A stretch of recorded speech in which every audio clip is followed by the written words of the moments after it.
আসসালামু আলাইকুম। আমার মতো অ্যাক্টিভ লোক যে দিনে 18-20 ঘন্টা পরিশ্রম করতে পারে, এটা আমি অনেক আগে জেনে গেছি যে আমি প্রচুর পরিশ্রম করতে পারি।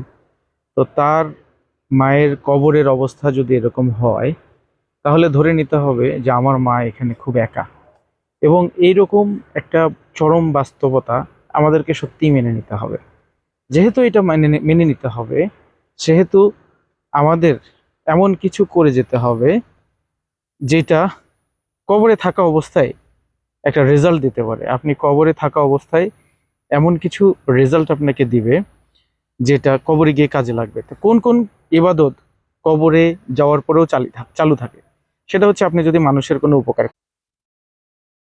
ধরেন কাউকে দান করলেন, সদগা করলেন, মানুষের উপকার করলেন, এবং নিজের ইনকামের একটা অংশ মানুষের আয়ের জন্য জাকাত দিক ব্যয় করে একটা বেকার সমস্যার সমাধান করলেন, বা ঋণগ্রস্তদের ঋণ শোধ করলেন।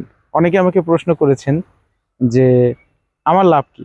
তা আমার লাভটা হচ্ছে এরকম যে আমি বুঝে গেছি যে আমার বয়স যেহেতু 45-এর কাছাকাছি, আর আমার মা মারা গেছে হচ্ছে 57 বছর বয়সে। তো আমাদের সময়টা আমাদের হাতে খুবই কম, এবং আমাদের কিছু ইনকাম করা দরকার। সেটা পার্থিব হতে পারে এবং পরলৌকিক হতে পারে। দুইটা ইনকাম করার একমাত্র সুযোগ এটা হচ্ছে বাংলাদেশের বেকার ছেলেমেয়েরা আপনাকে দিতে পারে। আপনারা তাদের জন্য কিছু করেন যার যার অবস্থান থেকে। সেটা যদি করতে পারেন, তাহলে আপনার ইহলৌকিক এবং পরলৌকিক বা পরকালের দুই দিকেই বেনিফিটেড হবেন।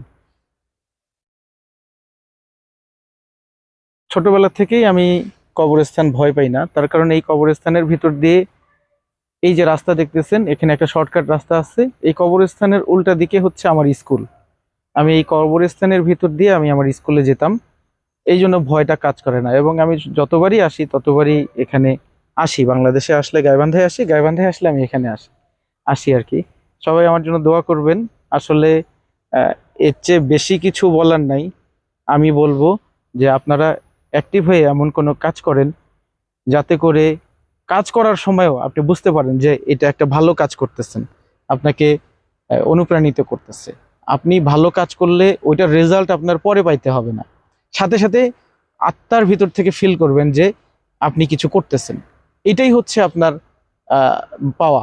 অনেকে মনে করে না যে দোজগে যাওয়া এবং বেহেশতে যাওয়া, বেহেশতের সুখ আমরা দুনিয়ায় পেতে পারি। আপনি শুধুমাত্র দান করার মাধ্যমে, শুধুমাত্র কারোর জন্য কিছু করার মাধ্যমে মানুষের মনের মধ্যে, আত্মার মধ্যে যে শান্তি আসে, প্রশান্তি আসে, সেটা এখানেই আপনি বুঝতে পারবেন। আপনার এর জন্য পরকাল পর্যন্ত ওয়েট করতে হবে না।